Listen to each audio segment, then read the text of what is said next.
upon her, the Matabele ant. These powerful predators are twice the termite size. With the colony's hunger driving her, a Matabele scout searches for a target.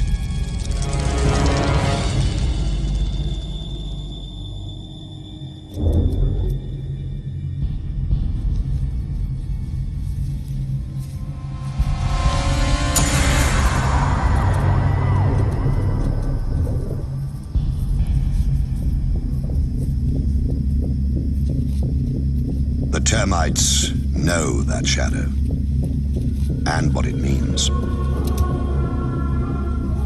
War is coming. Soon. They can do nothing as the scout marks the target and a path to their home. The scout returns to the main force to recruit a raiding party from among her sisters at an abandoned termite mound the Matabele have commandeered.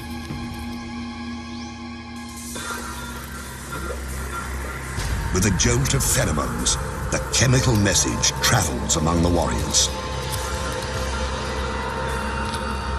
It's a perfect time to attack, early in the day, before the heat rises.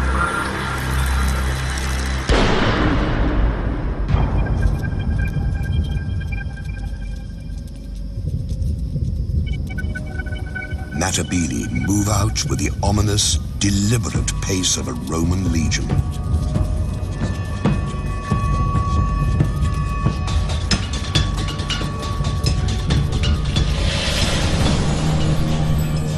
Like legionaries, the ants wear armor. Their exoskeletons can withstand all but the harshest blows. They sting with highly toxic venom. But their heaviest weapon is their jaws, able to rip opponents to shreds.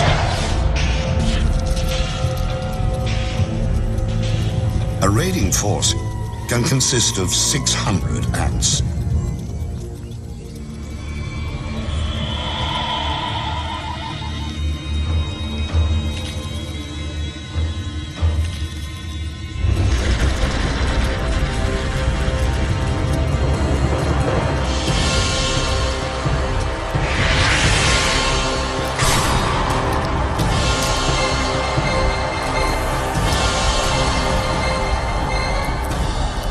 The first wave breaks the battlements, ripping open mud galleries, probing for cracks in the wood.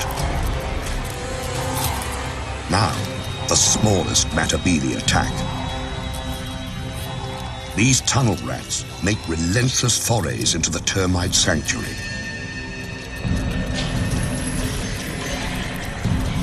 Heavier troops, some more than 2.5 centimeters long, line up for the grisly harvest. It's the devil's buffet. All you can kill, all you can carry.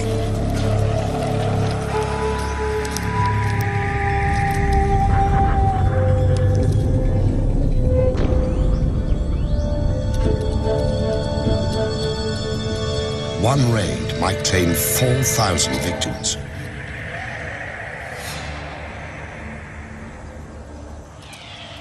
When the Matabele have all the dead termites they can manage, they head home. In a single day, a Matabele colony might send out 3 or 4 such forces.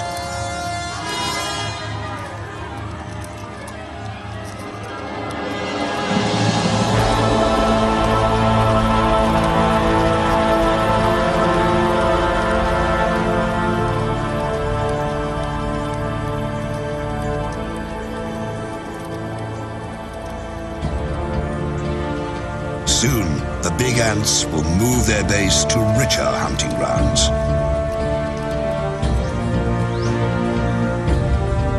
But today, their young will feast like kings, fattened on the spoils of war.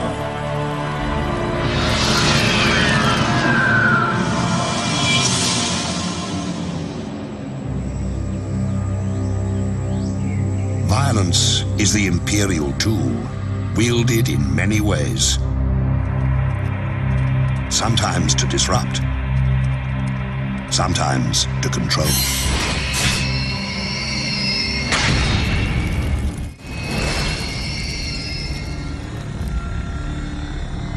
A queen can seize power with the victory of each individual soldier, or by overwhelming force. Some empires grow so large, they send everything fleeing before them.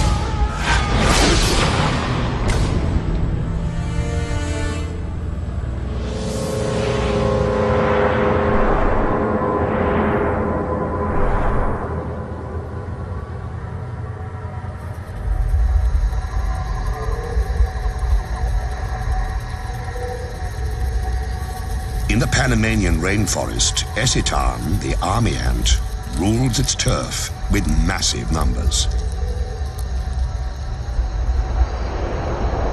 Army ants travel in deadly columns, a lethal force ever on the move.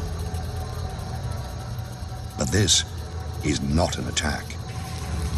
These ants, 500,000 to 700,000 of them, have been marching all night, their young in tow.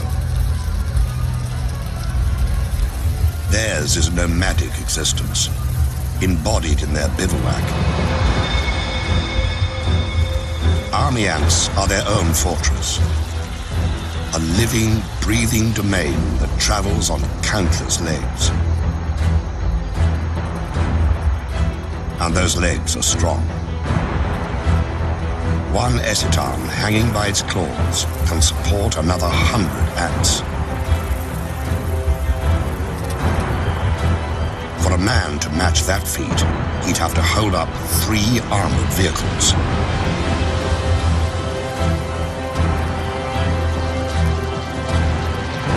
Deep in the recesses of this mass of ants are hidden 200,000 unhatched young. And the Esitan queen. She lays eggs by the million, keeping the colony alive and forcing it to find sustenance.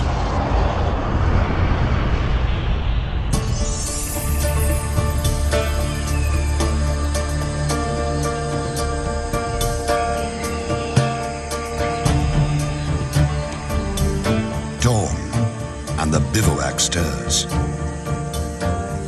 After a night of stillness, the colony must feed. The meter-long mass of legs and feelers rouses itself into action.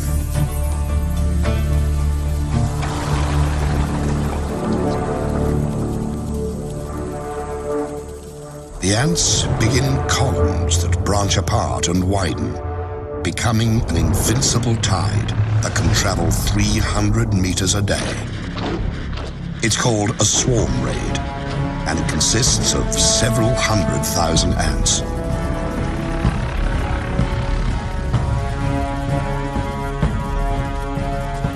The ants move in a deadly wave, 15 meters across, driving all before them.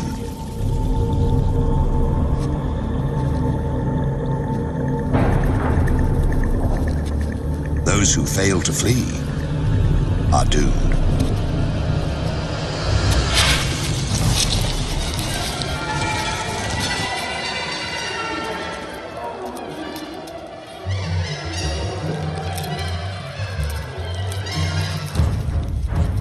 Whatever army ants can catch, they consume.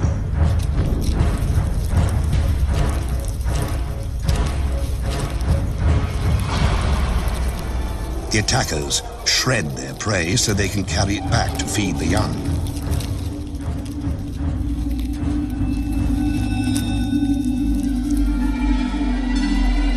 Army ants even overpower the land. They instinctively form bridges that carry the swarm over gaps and gullies.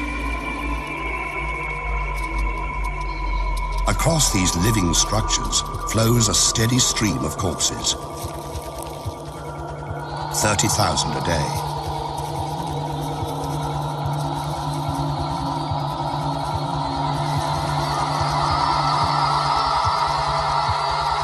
But army ants have enemies.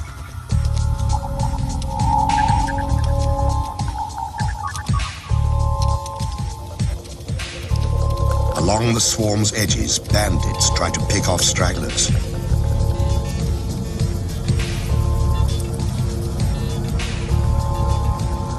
Paratrachina, or crazy ants, are the anarchists of the forest. Small, but highly organized, they are willing to do anything to grab a meal. Infiltrate, attack, abscond, whatever it takes.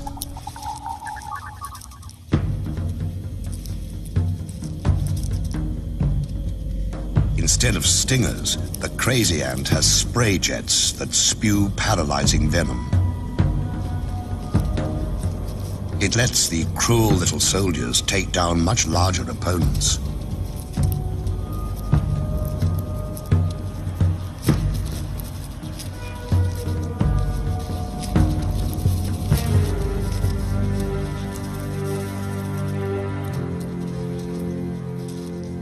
Army ants fear their crazy cousins for the chaos they unleash. The bigger insects have to fight for their lives against the anarchist throngs. At first, the crazy ant's venom stuns the army ants. Then the effects wear off, and the army ants regain their strength. They handily escape the tiny pirates and return to the business of the raid.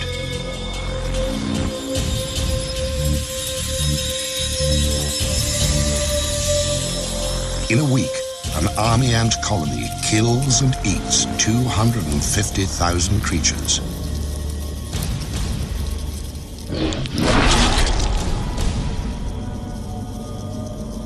Ravaging the landscape, army ants shred its sense of order. In another kingdom, the ruler maintains control by any means necessary, even torture.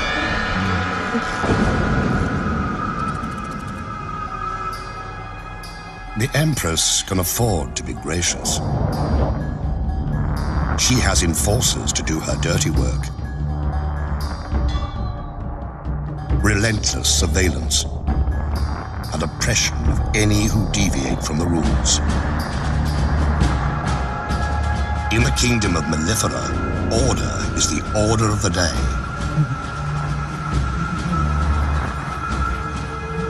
Every day. Mellifera, European honeybees, seem to lead a sweet existence, gathering pollen and turning it into gold.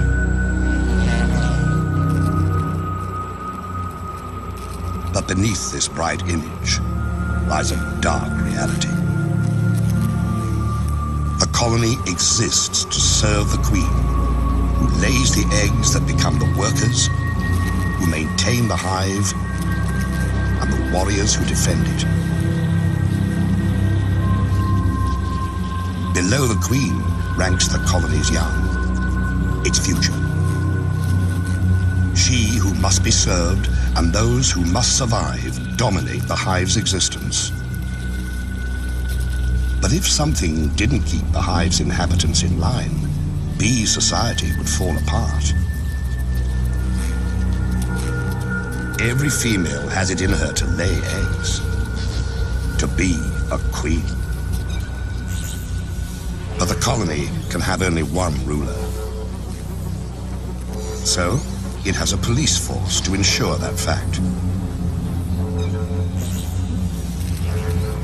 Enforcer bees patrol constantly, checking the cells, tracing the lineage of suspect eggs, making sure the guard bees stay on their fuzzy toes.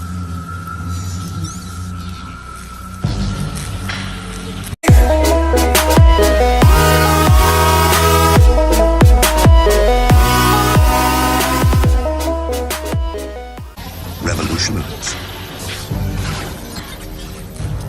And in the hive, It takes very little to cross that line. All a rebellious female needs to do is lay an egg. By the regulations of the mellifera police state, that's a crime.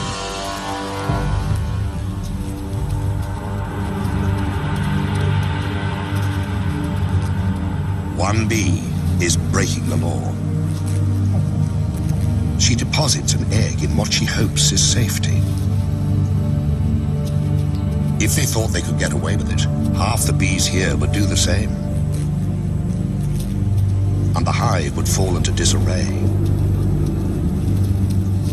That's why police bees make their rounds, searching for evidence of insurrection.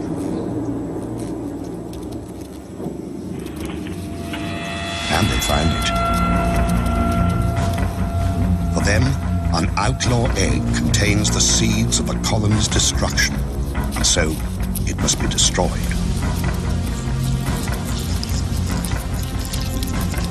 And to drive the lesson home, they brutalize the offender, keeping the hive safe and the queen's position secure.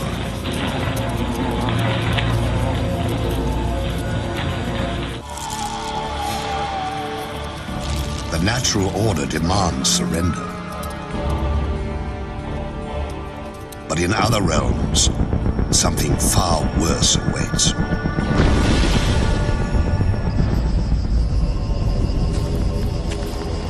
In the imperial domain, it is not enough to rule. Others also must serve. By abduction and terror, the empire assures itself of slaves. Warriors carry the captives into servitude. Strangers in a strange place. In Arizona, the kingdom of Polyergus needs its slaves. The queen has her consorts, the warriors, to do her bidding. All of these live royally, thanks to a servile class. Polyergus, the slave raider ant, requires slaves because the species has grown so specialized it cannot care for itself. Massive mandibles, perfect for killing, have little use off the battlefield. So this kingdom has two societies: those who reign and those who serve. The servant ants, dwarfed by their masters, are of the species Formica. They forage for food, raise the royal young, minister to the queen's every need and those of her workers. Born into bondage, they will die slaves. But this kingdom has woes. Its Formica slaves are dying of old age. It's time for the slave-raiding Polyergus to do what they do best: kill and plunder.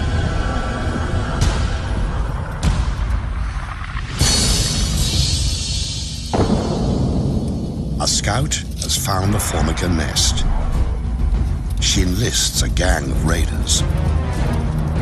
A roiling mass of red aggression, spoiling for battle. In an instant, they're off. 1,500 to 2,000 ants flowing across the terrain with a single purpose: seize slaves.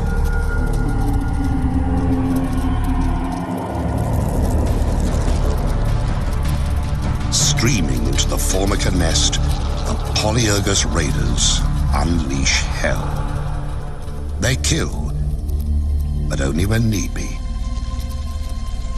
They've really come to steal the unhatched Formica young.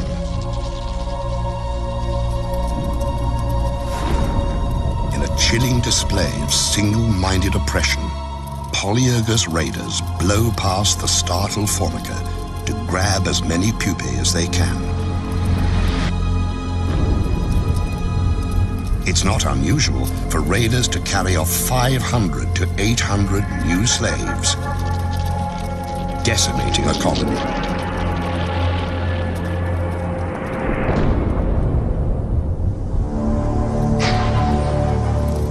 The raiders transport the kidnapped Formica brood back to their kingdom. When the stolen Formica hatch, they will believe the Polyergus nest is where they belong.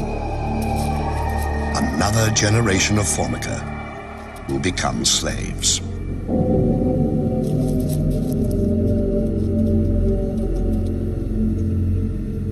At the wrecked Formica nest, the queen roams amid the ruins, her offspring abducted and enslaved. She has been spared, but in other realms, innocents suffer unspeakable horrors.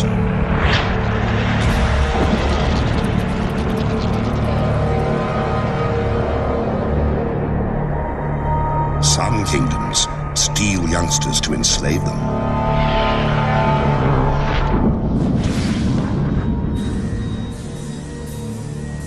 Others take no prisoners, slaughtering the defenseless to feed their own young. Winged horror has a name.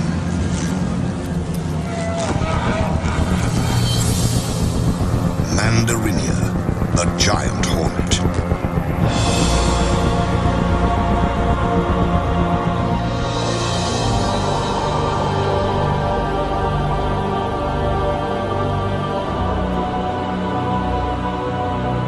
Their reach extends across Japan. Their empire reigns in dark, secluded places.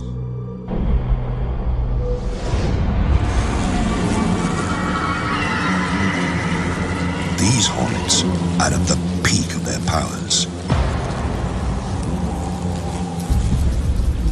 Their queen is vigorous. Her workers are strong. Her fighters are many. Her brood chambers are full to bursting. Everywhere, mouths to feed.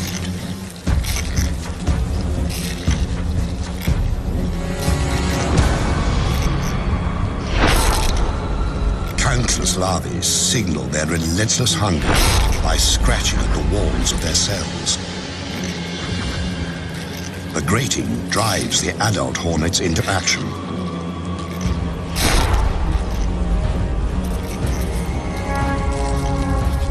They have to feed the babies, and hornet babies live on flesh, ground into meatballs, and delivered by their caregivers.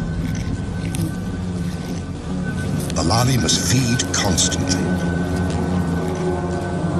so a single scout takes wing, ranging far afield to find fresh meat.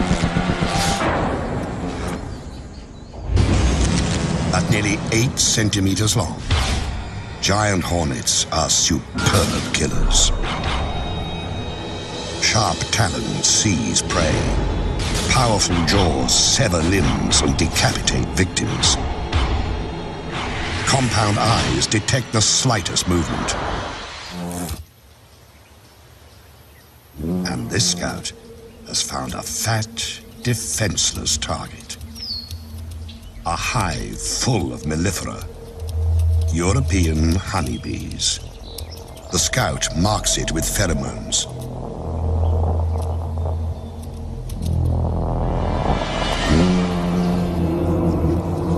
These bees aren't native to Japan. They arrived during the last century, imported because they produce more honey and are less combative. Because the alien bees didn't evolve with the giant hornets, they have no way to fight an attack.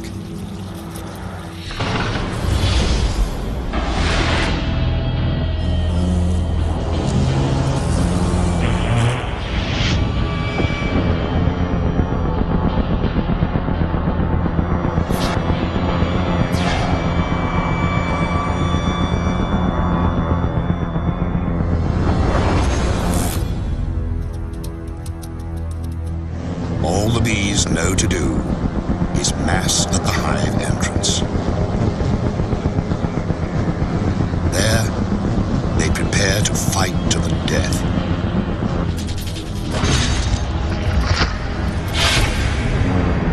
The hornets are 5 times the honeybee's size, and many times more willing to kill. In the stillness, fierce wings and fearsome odds.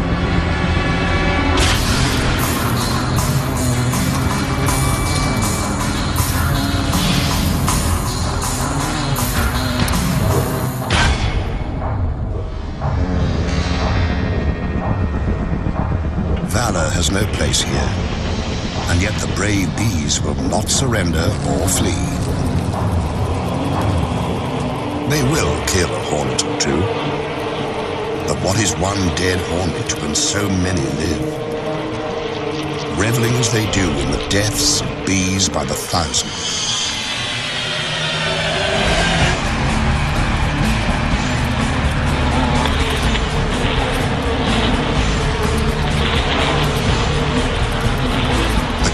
Mounts, a foregone conclusion playing itself out to a horrifying end.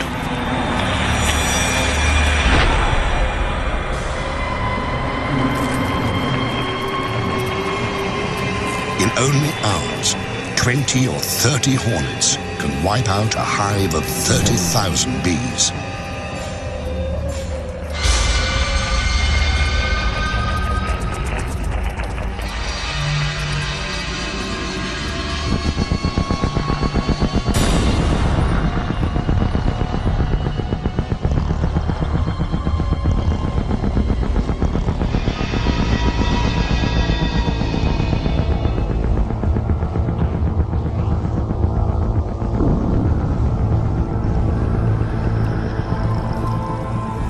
Killer hornets have reduced the defenders to a carpet of the dying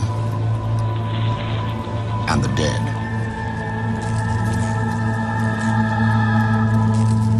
Now, they can rob at their leisure, sometimes for days.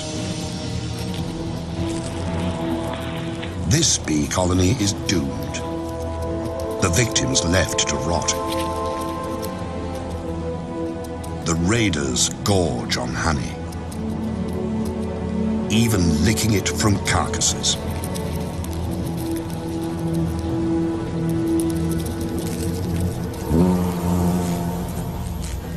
The unborn bees will be chewed into protein paste and fed to the hornet young.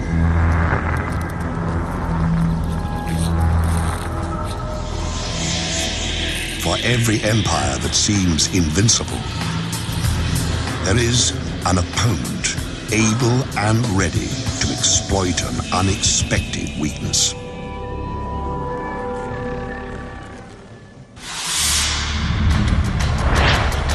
Empires attack, but they also must defend themselves. No matter how strong the fortress, the best defense is knowing your enemy.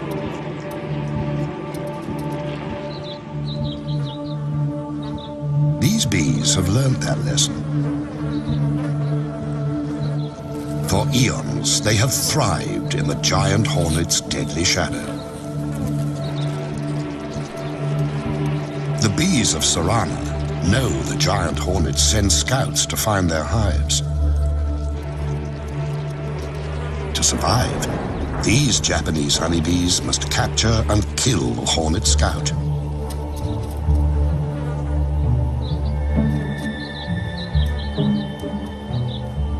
And to do that, they have a secret weapon.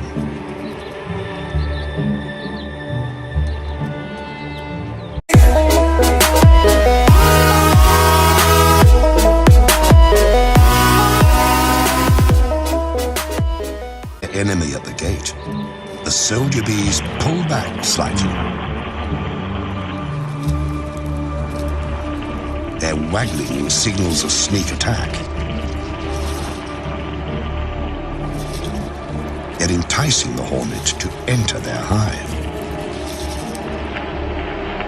When she takes a few sacrificial targets, the bees attack. In In a horde, the defenders rush the Hornet Scout, enveloping her in a wave of bee bodies. But they don't sting. Instead, the bees crowd belly to belly against the invading beast.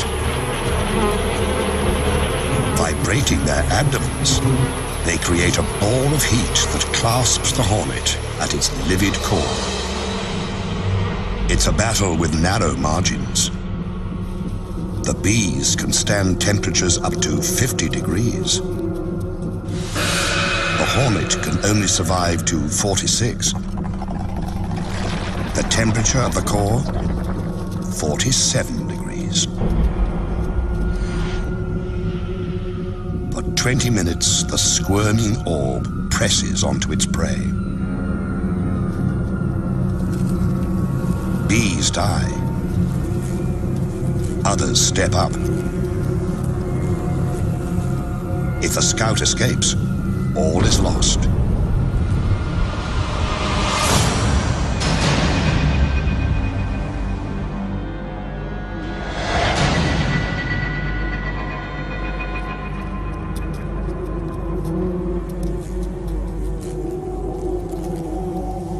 Finally, the flailing and gnashing cease.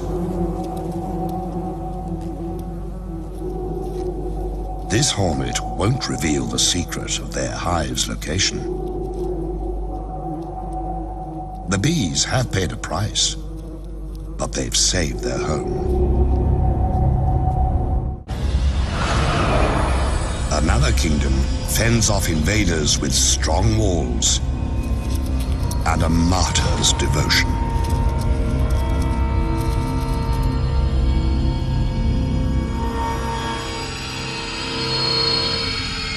In the land of Macrotermes, jousting for territory and resources never relents. An imposing citadel harbors a colony of African termites. Inside, a labyrinth of narrow passageways and bulkheads designed to thwart invaders.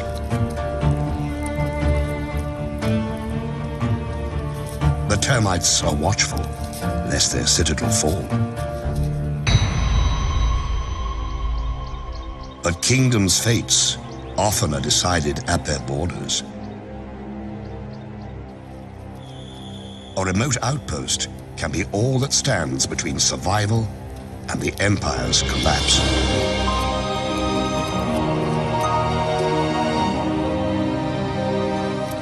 Outside the protective walls, foragers collect and transfer food back to the queen and her charges. They also watch for invaders. A Matabele scout appears. With their heads, termites send a subterranean alarm that ripples through the outpost.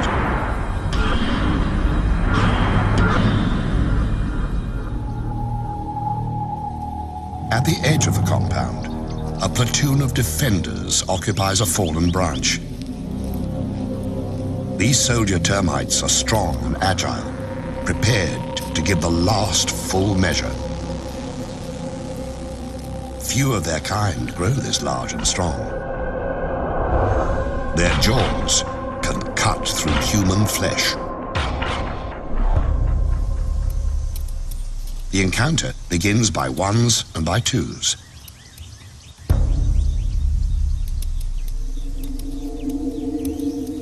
A raider infiltrates. A sentry patrols.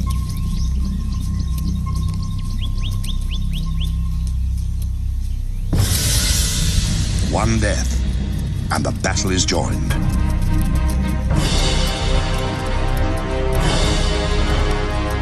The ants stream forward, attacking with no mercy.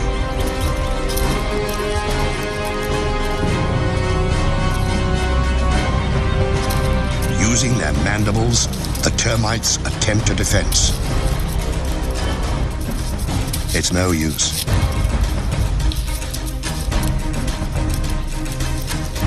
Some seek shelter,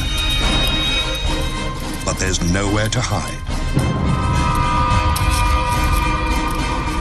Even the formidable termite guards are no match for the raiders' venomous stings, which destroy the termite's nervous system.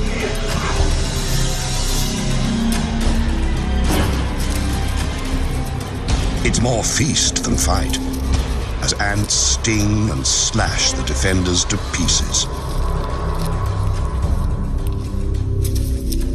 But the warriors who fall here do not die in vain. They stand against the Matabele tide, while their comrades in the galleries organize a last-ditch defense.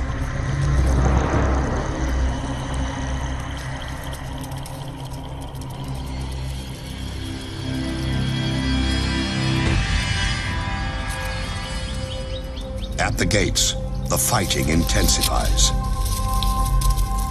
It's a classic tactic. Against superior forces, seize and hold the narrow passage. Stand your ground. Come home with your shield, or on it.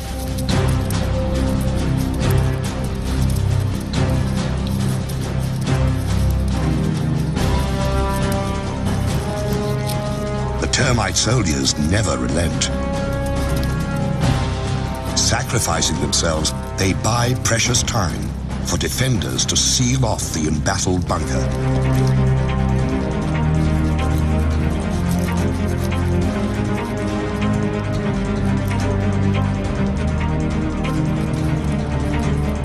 Denied entry, the Matabele withdraw to attack another day. The termite colony is safe, but at a terrible cost. The departing ants carry off hundreds of termite corpses that will nourish the invaders.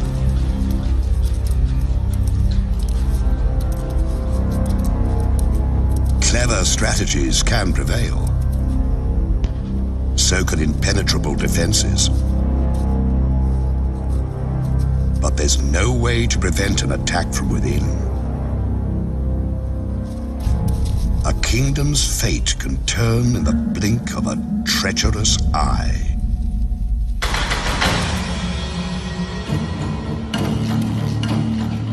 Power belongs to those who hold it, and to those who seize it. An empress is only as safe as her courtiers allow. When danger stalks the halls, rulers do well to beware. In the kingdom of Polyergus, virgin queens have to steal empires for themselves. They cannot inherit this domain. The reigning queen will tolerate no rival. So, a would-be monarch must infiltrate a Formican nest, murder its queen, and steal her identity. To start their quest, young queens join a slave raid.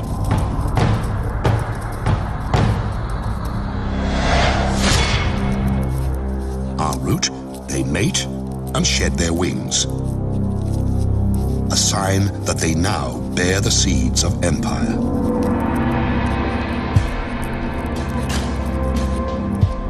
One queen has picked her target. She approaches the Formican nest, ready to seize power.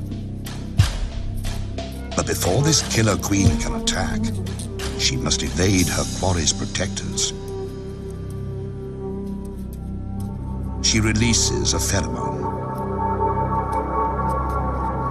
Like a chemical spell, the scent neutralizes and repels the Formica defenders. The colony's heart is where the queen is, and the interloper means to pierce that heart.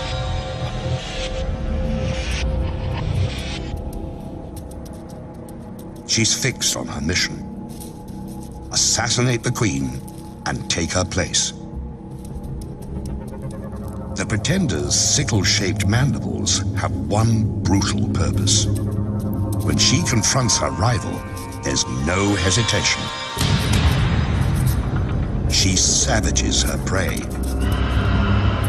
Not to eat her, but to steal her identity.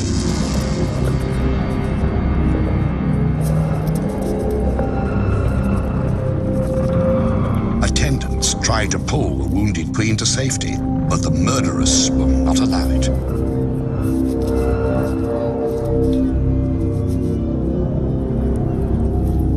She laps up her victim's blood and rolls in her spilled fluids, thoroughly absorbing the monarch's essence.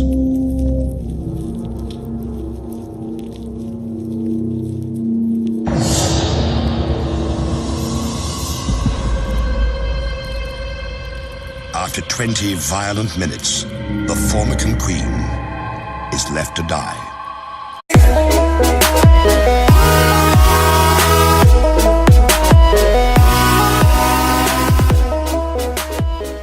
They sting with highly toxic venom, but their heaviest weapon is their jaws, able to rip opponents to shreds. A raiding force can consist of 600 ants.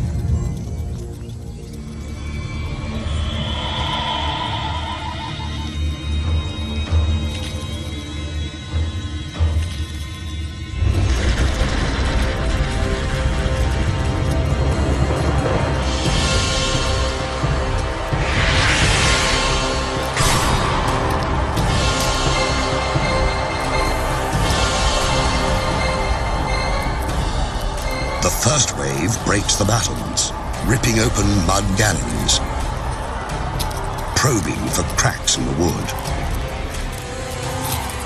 Now, the smallest Matabele attack. These tunnel rats make relentless forays into the termite sanctuary.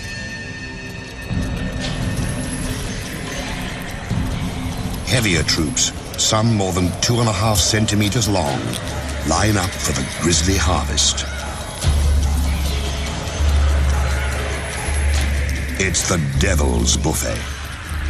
All you can kill, all you can carry.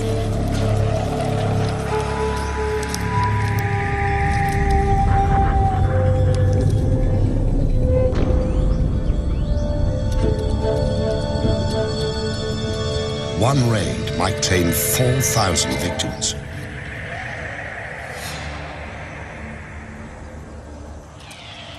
When the Matabele have all the dead termites they can manage, they head home. In a single day, a Matabele colony might send out 3 or 4 such forces.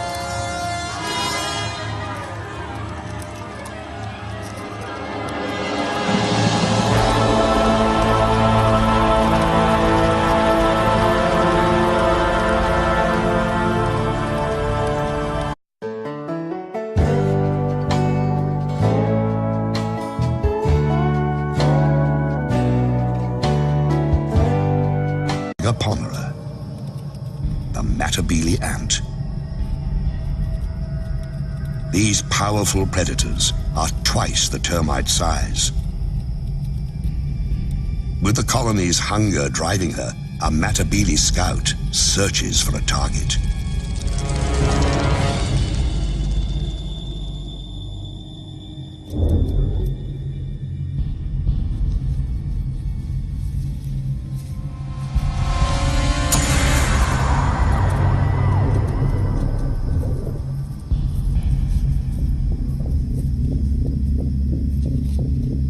The termites know that shadow and what it means. War is coming. Soon. They can do nothing as the scout marks the time.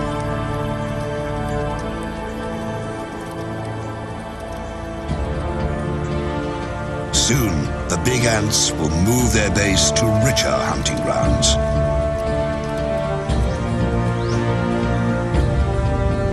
day, their young will feast like kings, fattened on the spoils of war.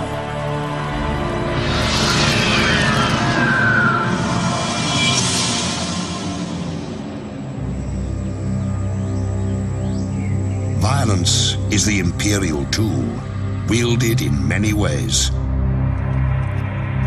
Sometimes to disrupt, sometimes to control.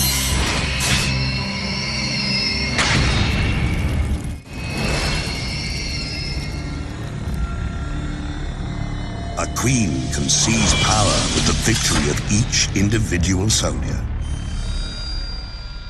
or by overwhelming force. Some empires grow so large, target and a path to their home. The scout returns to the main force to recruit a raiding party from among her sisters at an abandoned termite mound the Matabele have commandeered.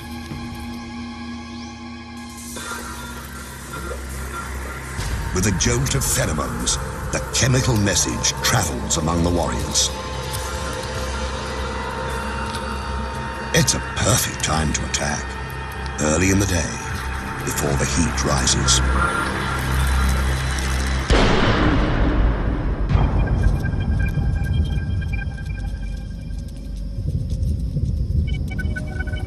Matabele move out with the ominous, deliberate pace of a Roman legion.